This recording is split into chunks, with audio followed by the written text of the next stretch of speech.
thought I would just share um, another Ask Me Anything with all of you for early in 2026. It's the very first one. Definitely gonna share as folks come on. I wanted to give you a little bit of an agenda, a little outline of what we're doing. Hey, Peter, thanks for joining. It's awesome to have you. I was just saying that I'm going to be talking a little bit about the holiday, give a little recap of our holiday dinner, some of our traditions that maybe you've read about in the newsletter, but definitely talking about how we set goals in our house, not resolutions, and talk about the year ahead, like what we're going to be up to with what I'm going to be up to with the newsletter and also the podcast and just a bunch of things that are happening in 2026 that I thought I would share. But most importantly, um, I wanted to just say that I'm looking forward to feedback from you guys. This time of year, I'm planning a lot of the newsletters, the podcasts, like what we should be talking about together.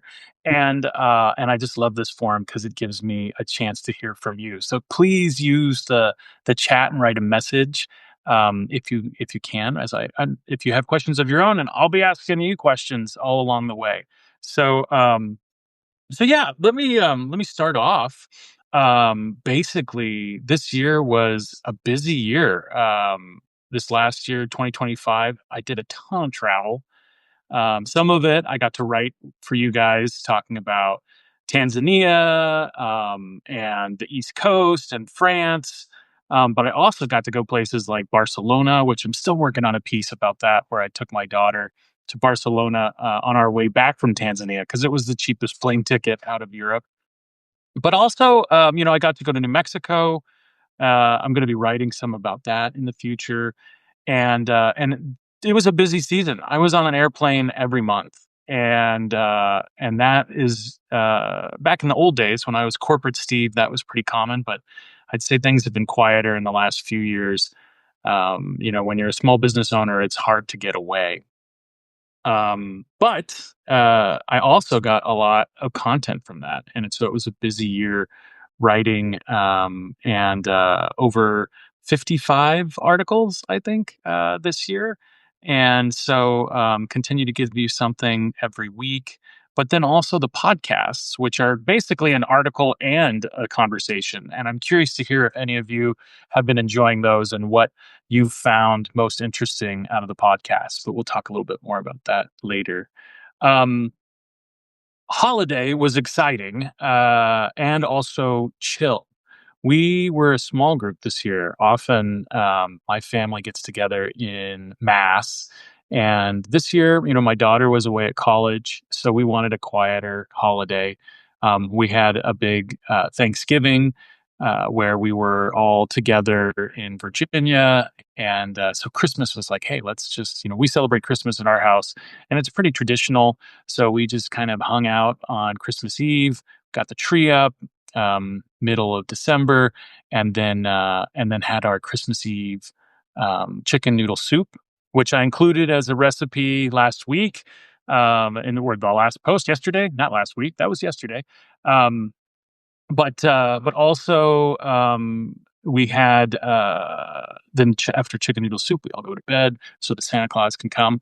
And then on Sunday, or what was that, Thursday, on Christmas Day, we had a busier day with opening presents and connecting with family. Lots of phone calls out to all the family members.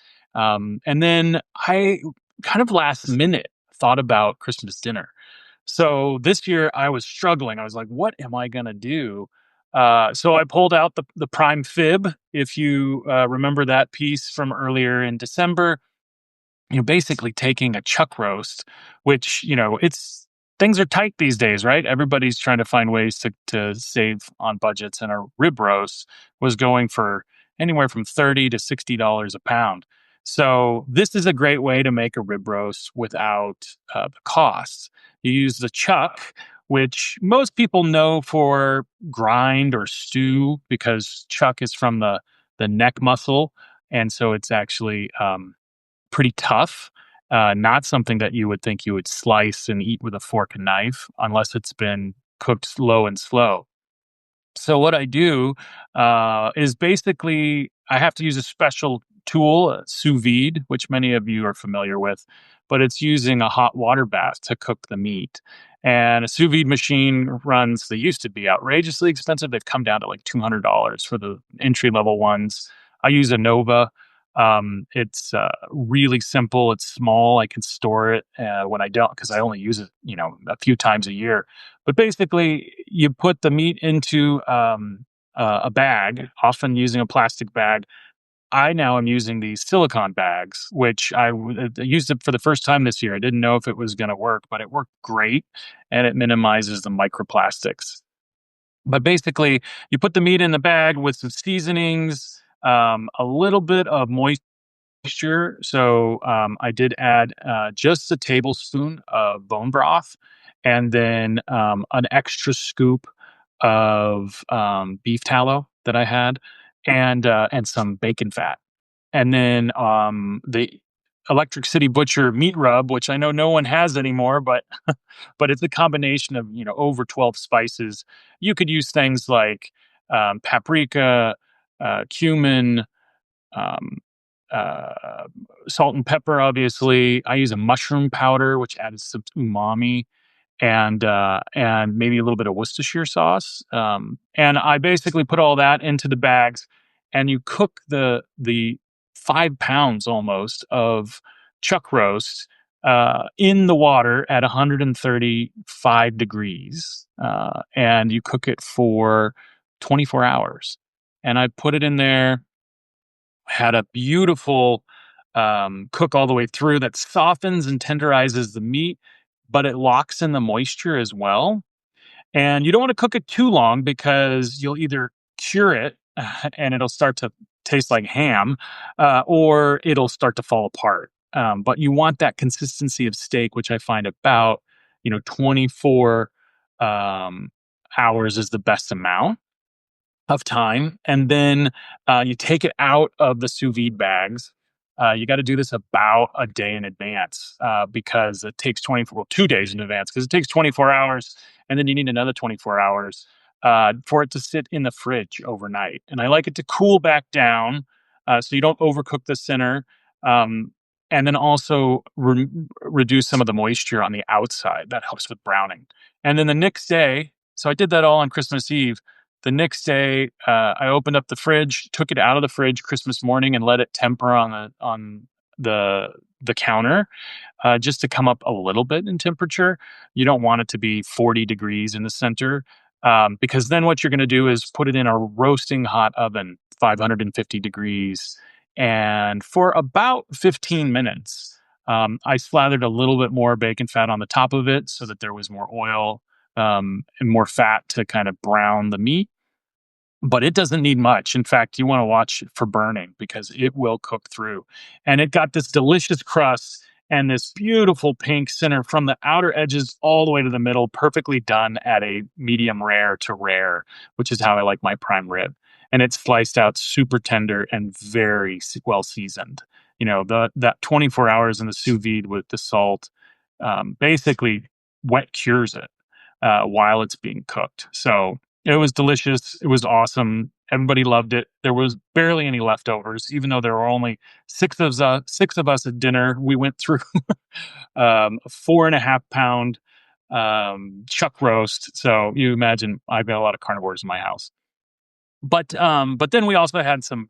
Don't worry, I had some vegetables too. So we had Brussels sprouts, we had green beans. I tried my friend Peter Giuliano, who's on today. I tried his banana Sicilian casserole, which I kind of amended, as he suggested, amended the recipe to be an egg base with my season my over seasoned holiday sausage. It's a stuffing sausage, and some onions and some broccoli and a ricotta, which I didn't make mine like he makes his, but the one that I had was really good, and it came from Trader Joe's, believe it or not. So the full fat Trader Joe's ricotta right now was really good. So I folded all that in and baked it in kind of a pizza crust. So it's almost like a calzone. And this he writes all about this in his newsletter Pax Culinaria, which you should check out.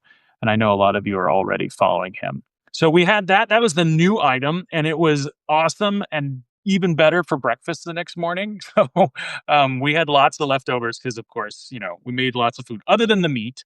Um, and I also made a wild rice pilaf. Oh, well pronounced. Okay, awesome. I was gonna ask about that. Peter said that I pronounced banata correctly, so or ricotta. I don't know which one, but one of them. I'm learning. Um, and he says that the Trader Joe's ricotta is a good one. So Peter should know he's Sicilian. I trust my Sicilians. My business partner of 7 years at Electric City Butcher is Sicilian. Um, so thank you, Peter, for the pronunciation pat on the back. And so yeah, we did this. I was talking about the wild rice.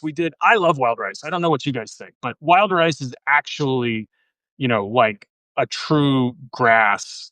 It's a native seed, basically. It's this amazing nutty texture, and a lot of people don't like it because I think they undercook it.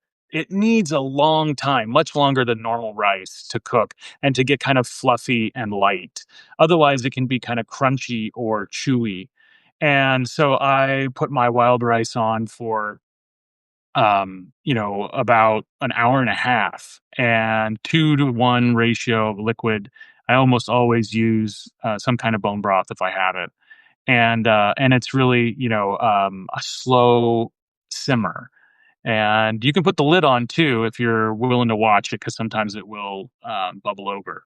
But I love a wild rice. I folded this one in with a little bit of brown rice because that's a popular choice in my house, and then chopped up some parsley, some sage, a little bit of garlic, and some black trumpet mushrooms that I diced up, and that I had gotten actually in DC. The DuPont Circle Farmers Market, which I've been to now 3 times since I've been in DC visiting my daughter. And we went to one of the booths there has fresh mushrooms, but they also have dried black trumpets, which are my favorite mushrooms. And so I folded some of those after reconstituting them. I folded some of those in. I poured the liquid through a strainer to make sure there's no dirt or rocks, and then poured that into the mixture with the wild rice, so that was absorbed by the rice. And then toasted some pine nuts and folded that in, and that was awesome. I got to have that for the rest of the week too, because I made a big pot of it, and that was nice to have. So those were what else was on the menu? Those were the highlights. We did Christmas cookies this year, which was a lot of fun and a lot of decorating and a lot of mess, but again, a fantastic tradition. Curious what some of your favorite items were. What was the menu item of choice at your holiday? And what did you like to make? I know that Peter probably made that banana too, but did you do fish, Peter? I know that's like what, 7 kinds of fish or 14 kinds of fish. There's a big tradition in Europe, not just in Italy, but in much of Europe, to do fish for the holiday. Good Catholic tradition. But let's see. Christmas gifts. We had a quiet Christmas, but we had a full Christmas tree. And we have a tradition where all the gifts are wrapped under the tree. And then on Christmas Day, Santa Claus brings an unwrapped uh, present and a bunch of full stockings. Peter says, no fish in my tradition, but I actually made tamales. That's right. You did do tamales. I saw that. You posted it. That's a great Latin American tradition. I had a friend who always did a tamale party during the holidays that hasn't done them since COVID. I hope that comes back. But yeah, I love me some tamales, and I'm curious, Peter, what do you put in your tamales? Do you do savory only, or do you do savory and sweet?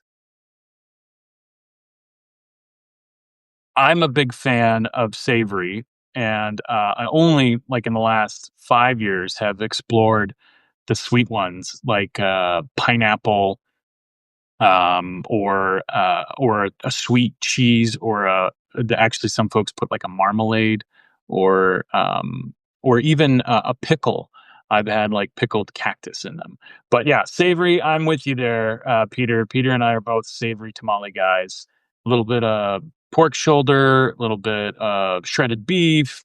I've also done lamb, and I really love a shredded lamb in a tomato sauce. So yeah, okay, you did it with red chilies and tomatillo. Okay, I want some. That sounds delicious. um, Christmas gifts, yeah, I think the ones that I got that were really special, I ended up getting. Well, here I'll ask you first because it'll take you guys time to answer. But what Christmas gift or holiday gift or winter solstice gift did you get this year that you really liked? Um, I did. The one that I got a podcast mic, like a real official one. Finally, it's about time. But I was waiting to put. I put off that purchase and put off that purchase, and my lovely wife got it for me. So now you are all going to benefit from that and sound better. I'll sound better on all of the podcasts for season 3. And in fact, I just used it for the one with Maria Rodale. So if you've listened to that one, which just came out this week, it has the new mic on it and it sounds so much better. So super excited about that. And I got to give a lot of gifts this year to family members who, I always stress about this and often wait till the last minute, but really enjoyed thinking about what special things my family wants. I know I'm a big believer in not asking. I know that rubs some people the wrong way, and in this day and age, it seems like everybody wants to know what your Christmas list is. But it's my choice to give the gift. So I wanted to make sure I gave a gift that I thought they would want. And that takes some extra time for sure. But I think it is really the spirit of giving to share what you think your loved one really would appreciate rather than just getting something off their list. I don't know. Call me crazy, but that's one of the things I like to do. Peter, you made turkey mole tacos or tamales. That is crazy. I've never thought about that. Turkey. So that you must have had some leftover turkey from Thanksgiving and you just folded that in with the mole. I have never made mole. That's one of the things that I want to try this year is there's a whole list of new items.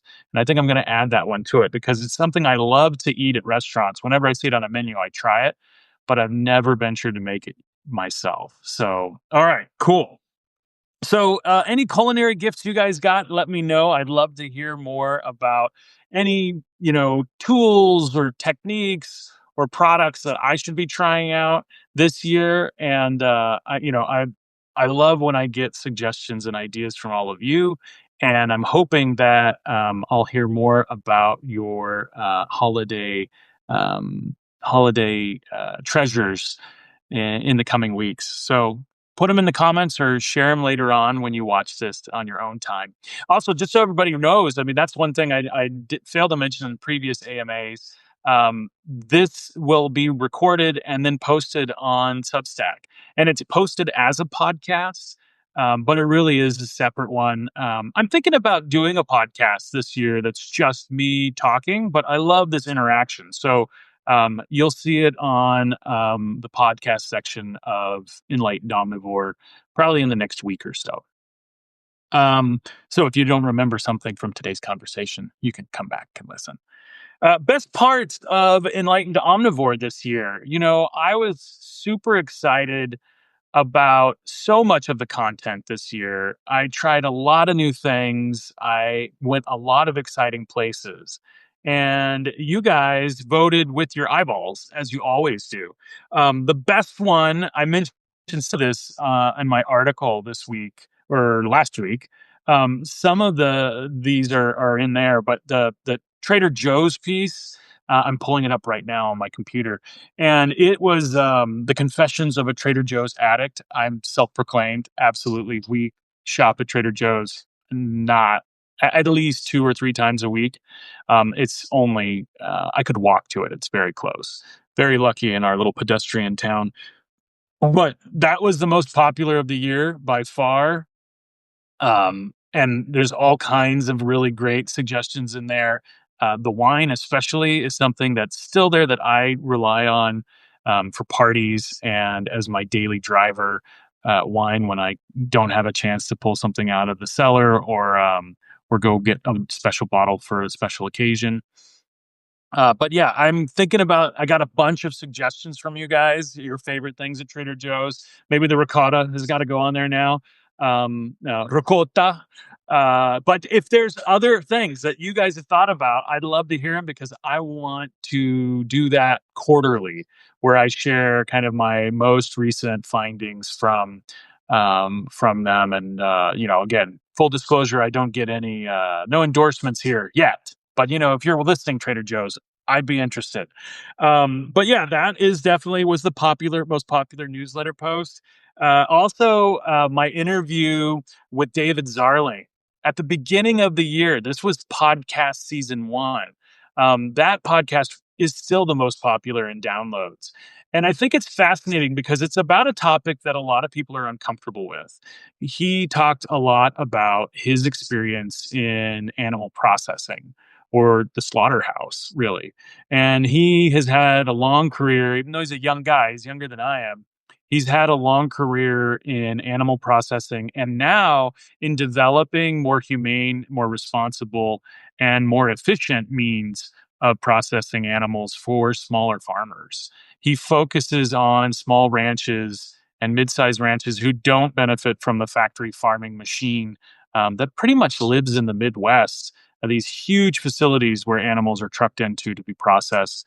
And as much as it's a uncomfortable topic, it's a super important one if we're going to make our food system more resilient. Because the biggest challenge, like you saw during COVID, where we had meat shortages, that wasn't for a lack of animals. It was because all of those animals are processed in only a handful, 5, 6, 7 facilities in the middle of the country. And when those facilities went down because they were so densely populated with workers that they couldn't meet the requirements of 6 foot apart um, social distancing. Oh man, remember that? That's a blast from the past. But that social distancing wasn't achievable in those large factories. However, it was in the smaller ones.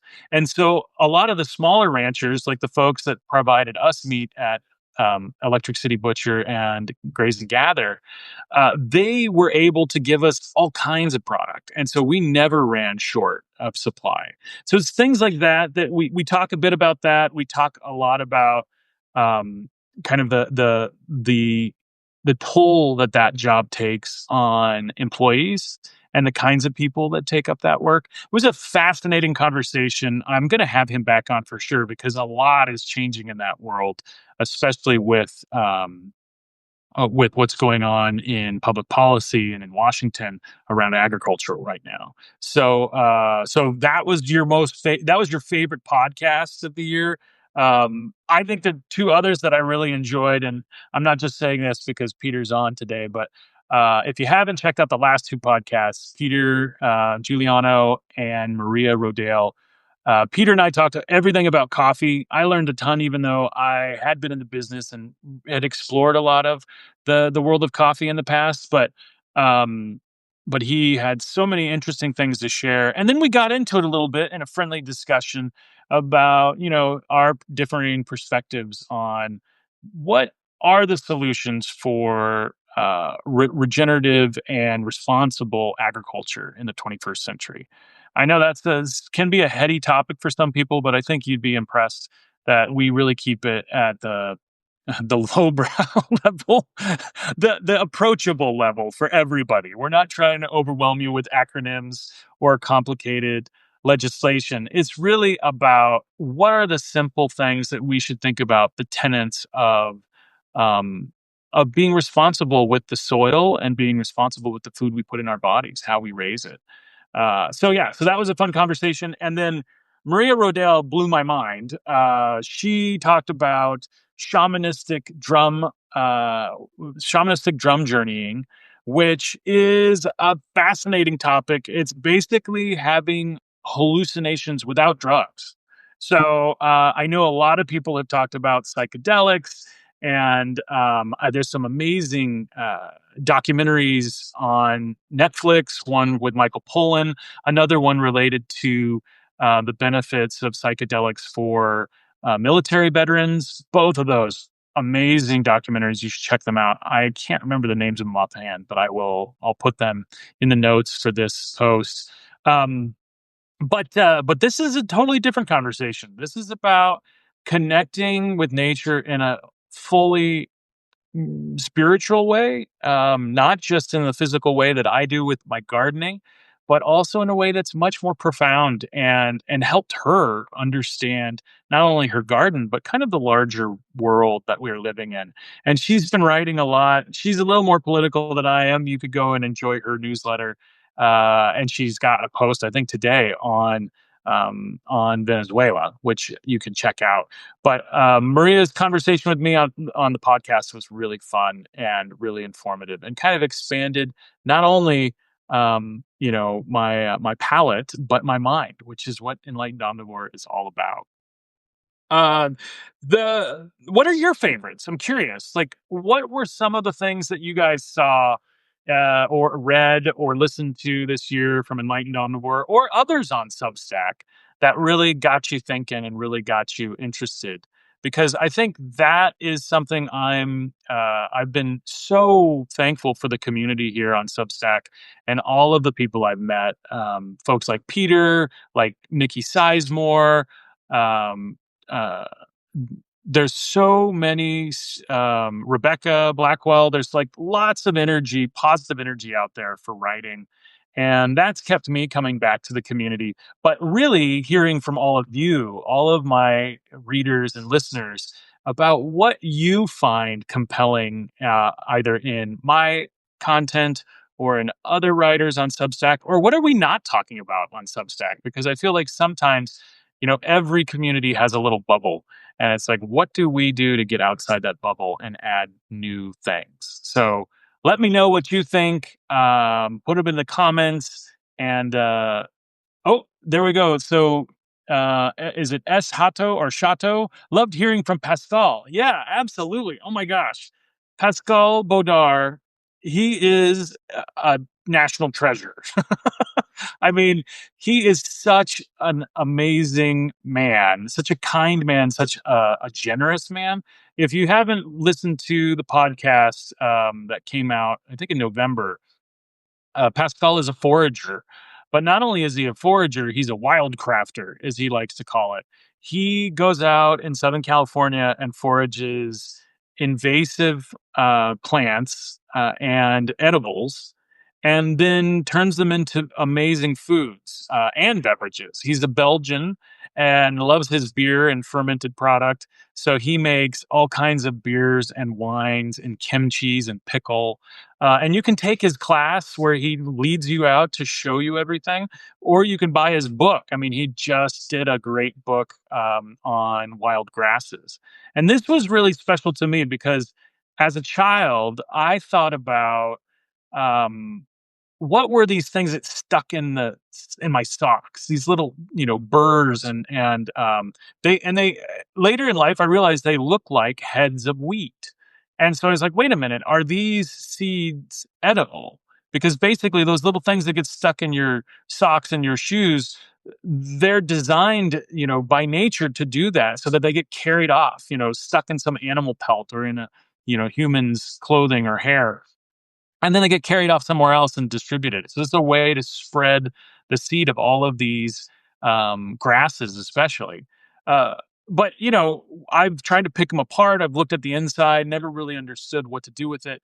But it turns out um, Pascal has learned how not only to gather all these up, but then the harder part is processing them into something we can eat. And so he didn't share this on the podcast, although I know he's shared it publicly before, so I'm not outing him. And I think it's in the book. But he found that a Vitamix blender, if you take all of those seeds and you put them in a half fill of Vitamix blender and set it on its lowest possible setting and turn it on, it threshes those seeds, removes all the chaff, all of the parts that are inedible of that seed pod, and leaves behind the seed that's edible. And so he's been able to process all kinds of wild grasses now and turn them into flowers or cook them like rice. That was the interesting thing, is just like wild rice is a grass seed, these other grass seeds, there's a red rice seed. It's not a rice, it's a grass, but it looks like long green red rice. It's beautiful. I forget the name of it. It's not cheatgrass, but it's something like cheatgrass. And those are all in his book. You should check it out. There's like fields close to my house that are overrun by these wild, invasive grasses. And I'm going to start processing them this year. Of course, it's normally around like October, November is the best time when these grasses start to turn brown and they're dried enough before the rains come. So too late now to go and harvest them, but maybe early spring if we get another growth and then some drought. But probably late summer, early fall, a great time to go out, grab a bunch of those seed heads, and then put them in your blender, set it on low, thrash them out, separate the wheat from the chaff, literally, and then you can cook it. Often you have to cook it for like an hour or more, but all of that is detailed in his book. So that was great to see Pascal. Peter loved the forest bathing podcast. That was a special one for me too. I didn't really mention this on the podcast, but that was with Sarah Abuapsi. And Sarah's a cousin of mine through marriage, but her husband is first cousins of my wife, and that family is Lebanese. And actually, I mentioned in another popular post, the hummus post from last year. That's my Lebanese family member's recipe, or I've made some changes and tweaks to it, but basically he's the one who taught me how to make hummus. His daughter-in-law is Sarah, the forest bathing therapist.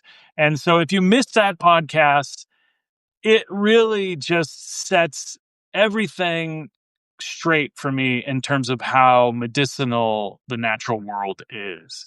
Things that I had learned or experienced on my own, just by going out on a hike or going, up to the cabin for some silence. I didn't realize I was trying to do something that people have been refining and exploring for thousands of years, and that the Japanese have like a very, very focused interest on in the 20th century, this connection to nature and this concept of forest bathing, which really just means going out in a natural space, often a wooded area or a forested area, and being present with nature, observing nature, listening without any motives, without any expectations, without any even schedule or plan, but just to be in nature and allow nature to interact with you. I do that a lot, honestly, but I loved Sarah's conversation and I loved listening to Sarah. That was my favorite part about that podcast, was just the way her tempo and her intonation and her intention with her words was really, really inspiring. And I have had the opportunity to go out on a forest bath with her, and it's awesome. So if you're in the Chicago area, definitely consider reaching out to her. And thatforestfeeling.com, I believe, is her website. And or you can check her out online, or just go to the podcast and check her out on the podcast and hear all about it and see if it's something for you. But definitely, thanks for that, Peter. Forest bathing is something that I want to incorporate into my monthly routine, because I think I actually had a goal last year, which was to get out in nature once a week, which is relatively easy for me here, because I've got hills. We've got beautiful mountains just a few miles from us, and I've got a fantastic 5-mile loop that goes up into the foothills here of Southern California. And I do that at least once a week just to kind of shed all of the urban energy, if you will, and just to be alone with my thoughts as well. It's my form of meditation, and I really think it's a huge value. So if you can get out, I know some folks live in cities. We're not as close to nice areas to walk around in, but even in your neighborhood, like just paying attention to the plants and animals that are living in your community, even if you're in New York City.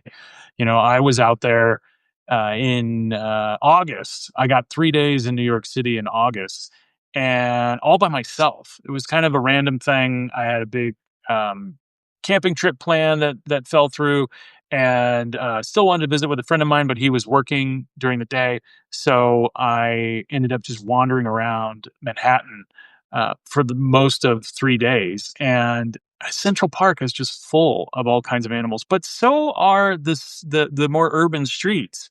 Obviously rats and cockroaches, but we can learn something from them too. They're omnivores. So, but there are also birds, and even just watching pigeons on a street corner was cathartic, believe it or not. So things like that can really help. So definitely, I love the forest bathing idea. That was a great podcast. Thanks for sharing that. So I talked a little bit about goals. My annual goal, one of them last year, was to get out more, weekly in nature. And this year, well, what we do as a family, for those of you who don't know, and some of you might have read this week's post, gives you a little bit of a background on it, but I've shared this before. I have a cabin up in the Mojave Desert. And each year I go up, if I can, weekly. And sometimes, especially lately, it's been only a couple times a month. But my family, we go up a couple of times a year. And one of those times is always the new year, and we've been doing this for 3 years. We head up there just before the new year, and we do an evening in the dark with just candlelight. So I actually turn off the electricity, and we light candles all around the house, all around the cabin, which is small. It's like 600 square feet. It's a little space, and we also then we put out we light a fire in the wood burning stove to keep things warm. And that really slows us down into a mindset. Often everybody wants to go to bed like at 7 o'clock because it's dark at 4. And your circadian rhythms just kind of reset. And it's a great way somatically to like realign, if you will, um, and slow down and just be present and be with each other. And of course, no phones, no distractions, no bright lights. Um, and so conversations start. So that's how we start the first night. And then the next morning, we get up and we do our reflections, where we reflect on how we, what went well for over the year, what were some challenges. We use our phones and our calendar. So we go back online just to look at our photos to remind us, jog our memory of all the amazing things we did in the year past, and to also um, go and look over our calendars for any events or activities. I sometimes look at my sent email folder for work stuff, or my wife also has a planner that she goes through. And we really just kind of look at all of the milestones and celebrate them or discuss them when they're challenges. And that's a beautiful way to then get your brain into thinking about goals. And rather than resolutions in our house, or the shoulds, as I call them, we go look towards goals as the coulds. What could I do this year, rather than what should I do? And they can be anything as small as I wanted to watch 8 comedy shows last year. I don't know why I picked the number 8 every year, but it was 8 comedy shows. This year, 8 sad movies. I'm ready to do some crying, folks. And I love some of the more dramatic movies out there. And I tend to avoid them, especially in 2025. I wasn't looking for all that much darkness.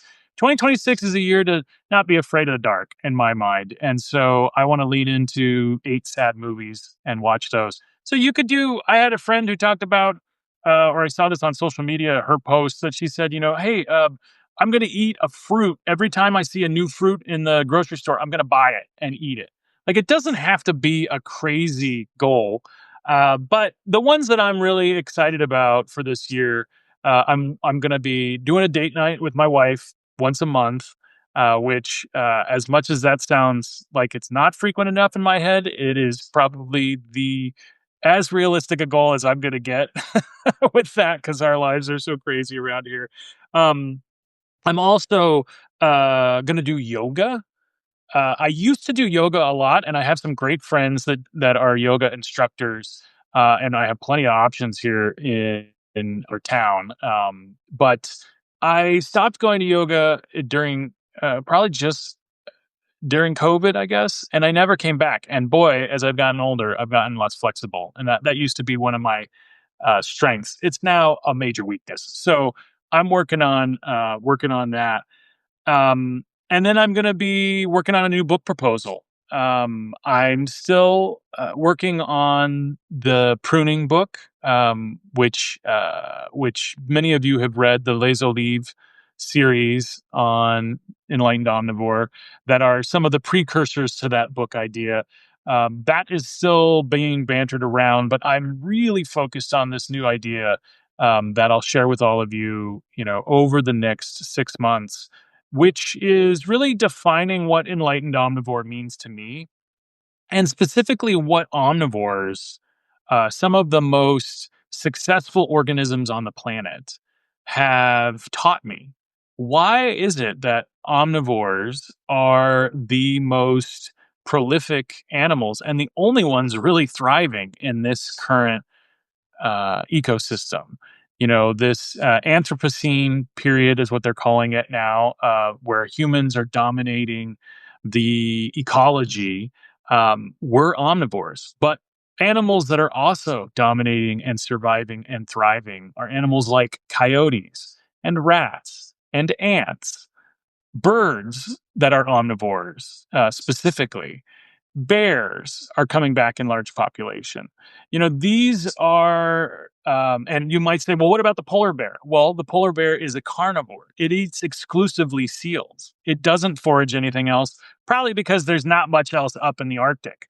But it is that diversity, not only of diet, but also resiliency, that really fascinates me about omnivores. I've written a bit about it. There's some pieces I've written about coyotes and crows and bears. I'm going to start writing more about that, and I'm working on a book that pulls all that together and really shares what the secret is behind um, the omnivores, the enlightened omnivores of the planet, and how can we become more enlightened as human beings by following their example. So that's a project I'm working on.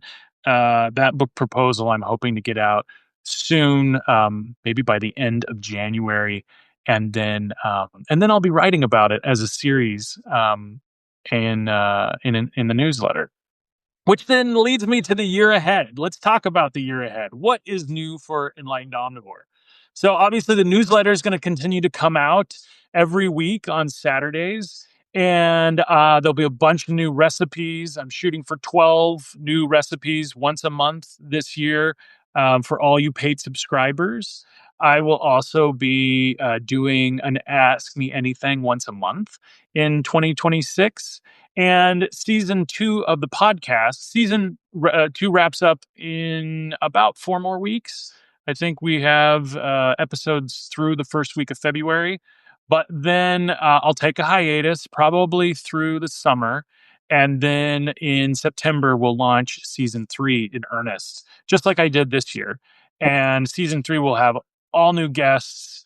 I'll probably have a new format where I'll have an in person at least once. So we'll do a live interview conversation, basically. And then I might do one or two just myself on some thoughts on some topics that I've been really rolling around in my head lately. So lots of new episodes for the podcast. Topics on the newsletter are going to run, obviously there's still food and ecology out there. I know I've been writing a lot about my personal thoughts lately and the holidays. Try to tie it always into something ecological or something food related. I am in the food writing section of Substack. So, like I said, recipes. I've been working on a piece on salt.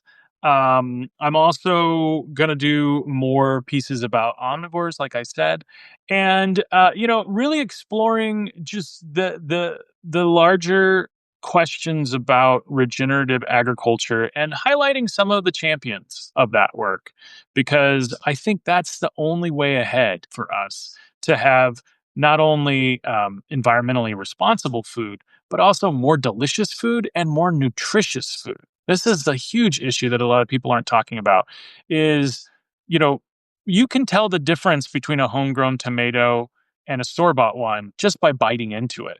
That texture, the flavor, the sweetness, you know, a store-bought tomato used to look pale and light red or green even, but now they've tricked it, the genetics into growing them beautifully red, but that doesn't mean that they taste sweet or have any flavor. uh, and what that also means, in addition to not having the deliciousness factor, that they don't have the nutritional factor, and that's really what we're tasting when we taste a delicious piece of fruit or vegetable, is the nutritional value of it, and we've lost that.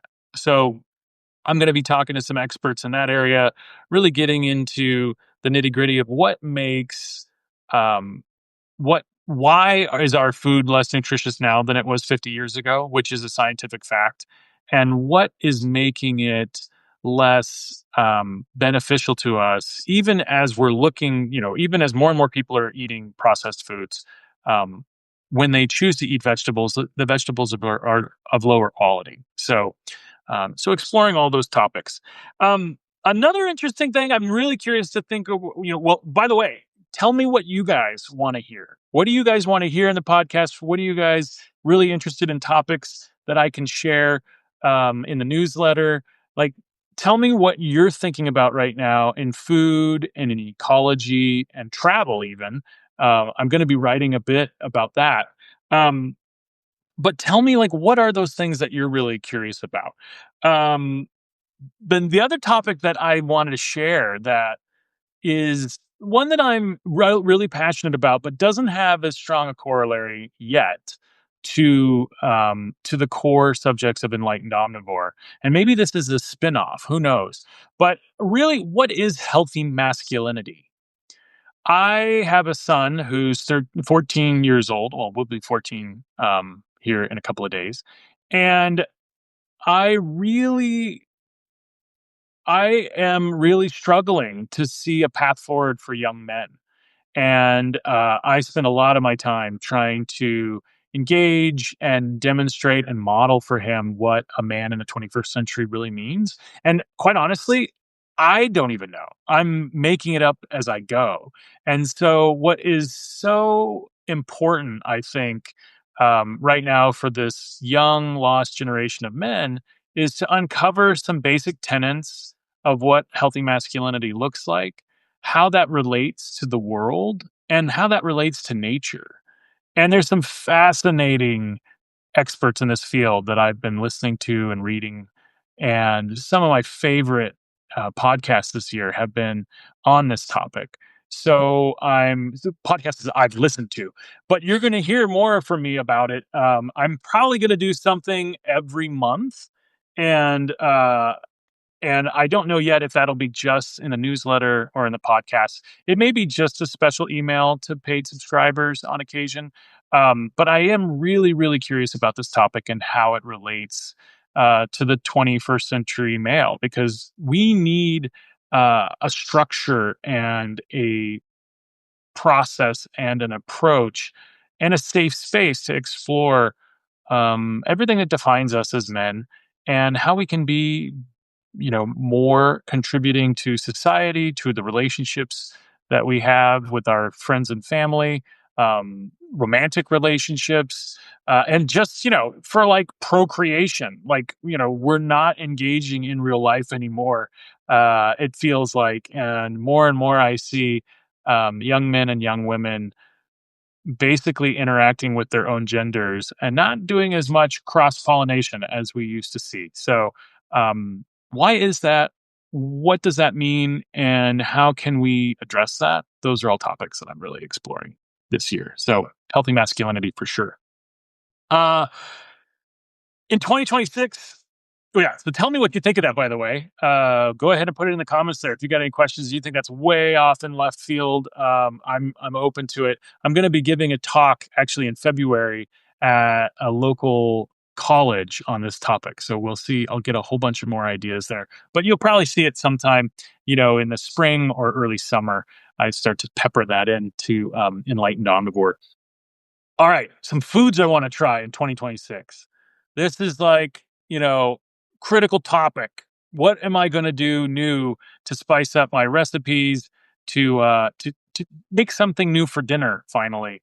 That I would say 2025 was a lot of routine and a lot of repetition as I was focusing on other things. 2026 I want to spice up the kitchen a little bit. So, the first thing that I'm excited about is venison.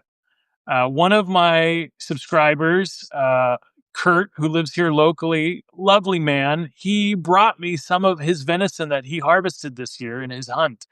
And he was so disappointed that I hadn't listed venison as an alternative to the traditional holiday meats of turkey and prime rib that he was like, "You need some venison." And I said, "Honestly, Kurt, I've never cooked venison. Dirty little secret. I've eaten tons of venison and love it very much and always appreciate it when friends make it or when I see it on a menu, but I've never cooked it myself." So he's like, "We're going to fix that." We met up at a coffee shop and he kind of handed me the bag of frozen venison steaks, and so I'm going to be cooking up some venison. And the great news is there's lots of really good recipes out there. If you listen to Hank Shaw, um, he was a podcast guest earlier this year. He's an avid hunter, has James Beard award-winning writer. He's definitely the guru on how to cook this stuff. So I'm going to be borrowing from his recipes for sure, but I'm going to make something Enlightened Omnivore like. So stay tuned for that. That'll be a recipe for sure. I'm also going to eat more fish. We don't eat enough fish in this house. And it's really, all of these are about the sourcing challenges with finding quality proteins. I'm going to write a little bit more about that too this year, because I think that's what a lot of people are struggling with. They want to eat responsibly raised meat, but where do they find it? Fish, I would say there's some really great options for fish nationally and locally for most people, especially if you live on the coasts. And I'm guilty as charged. If I eat fish, it's almost always salmon. And really that runs counter to my tenets of diversity and eating what's in season. And plus there are so many fish that are responsibly farmed or harvested that don't have to be factory farmed like a lot of these salmon hatcheries are. And I actually, we're going to talk a little bit about that and the whole life cycle of salmon in an upcoming podcast. With Shannon Ninberg, who is a salmon educator, and talks about how the spawning salmon can be a wonderful lesson for young people and those of us studying ecology from the sidelines. But yeah, I'm eating more fish. Gonna look at some whitefish. Look at how can I incorporate um, sardines, something that I love. Not a lot of people do, but cooking sardines, both fresh and canned, and then whitefish, which I tend to stay away from. What can I do with whitefish that's new and engaging and exciting, and that gets my family interested in eating it because it's a great source of protein and a wonderful source of amino acids that are healthy for us, and it's also a super lean, low calorie protein. And for everybody trying to get more protein in their diet, this is a no brainer. So fish is on the agenda. So is pork. Now this is a meat heavy agenda, but what can you expect from a butcher? But I have been on a hiatus of pork because, again, the sourcing issue. heritage breed pork in California is really hard to find.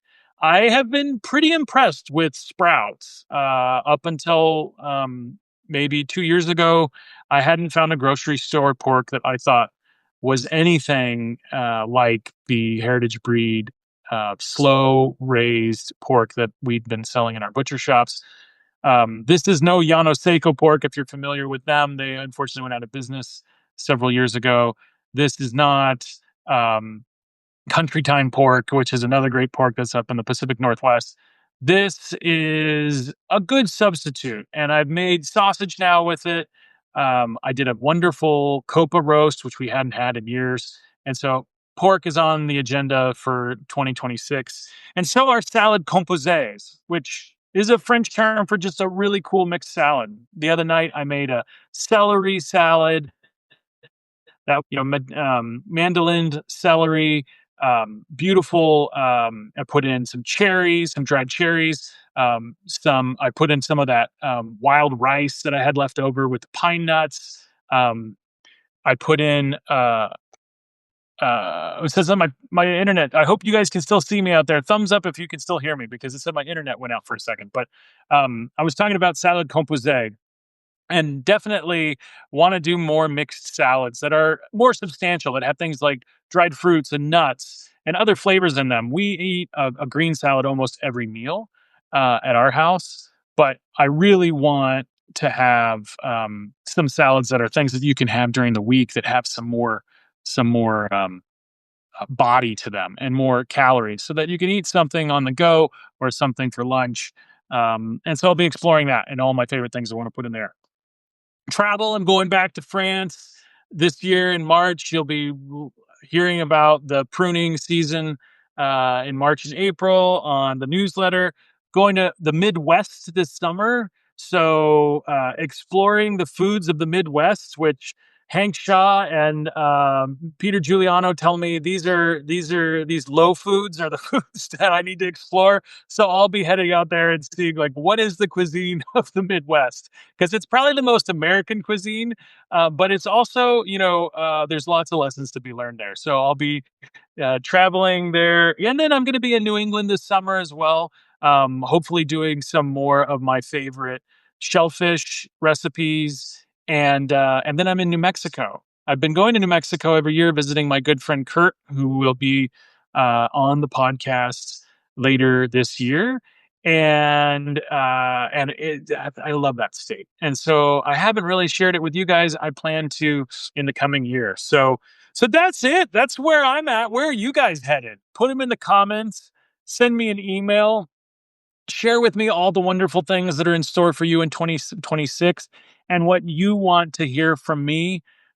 I'm just so thankful for this community. I feel like all of you have brought me so much joy, have taught me so much in the last 2.5 years of this journey.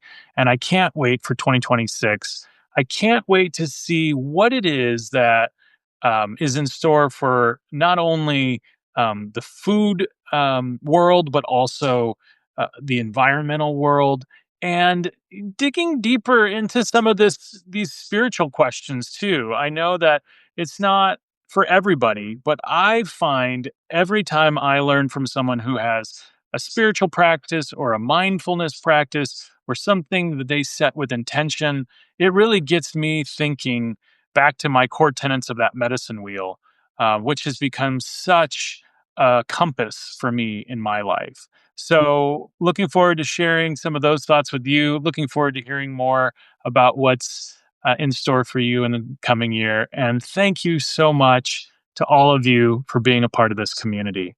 I hope you have a wonderful rest of your Sunday, and that, 2026 is just getting started. I'm so excited to see where it ends up. All right. Take care, everybody. Thanks again for being here, and we'll see you next time on Ask Me Anything with Enlightened Omnivore.